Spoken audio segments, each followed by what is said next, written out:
Good morning, everybody. Welcome back to Installment of Scott Selections here for Wednesday, May 18th. For again today's play of the day, quick recap of what happened yesterday. We had a nice winner in basketball with the Heat -1.5 and -110 on FanDuel. Injury report did us a solid as Marcus Smart and Al Horford were ruled out.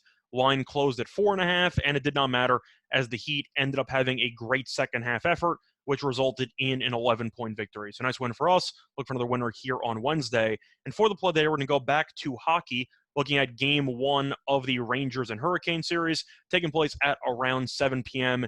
Eastern time. And for the play that we're going to go with a total in this one. And with the Rangers being involved, I'm sure you know where we're going. We're going to take the over. 5.5 at -118 on FanDuel. Time recording of 2:30 a.m.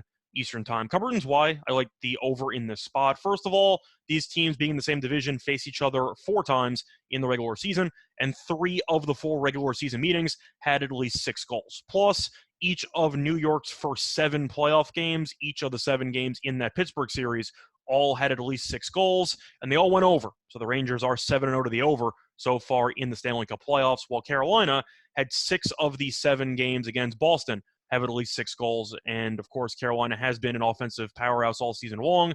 We know that with Aho, they have Svechnikov, they have just really a bunch of weapons. I do think that they should be able to experience some success because they did so in the regular season against the Rangers. The Hurricanes did score at least 4 goals in 3 of the 4 meetings. So I do think that even though Shesterkin is a very solid goalie, Carolina is just overwhelming with the pressure, and I do think they will pepper him with a bunch of shots, which should result in some rebound opportunities, maybe even some deflected shots that go past him.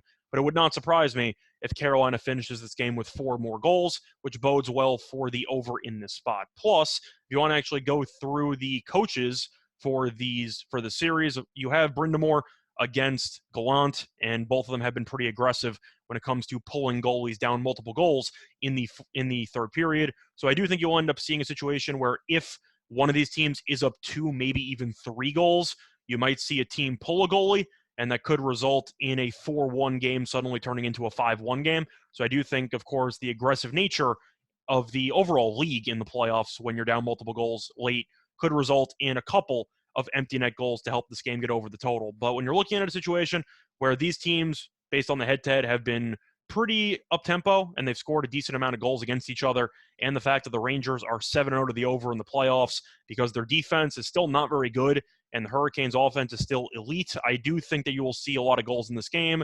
Should be close. I think it'll end somewhere around 4-2. But 5.5 for the Rangers and the Hurricanes is a bit ridiculous. The line should be at 6. I expect to see a lot of over money coming in, but at 5.5, I'm going to take it. So play that once again here for Wednesday, May 18th. It's going to be on the Rangers and Hurricanes over 5.5 goals and -118 on FanDuel. Bye, everyone.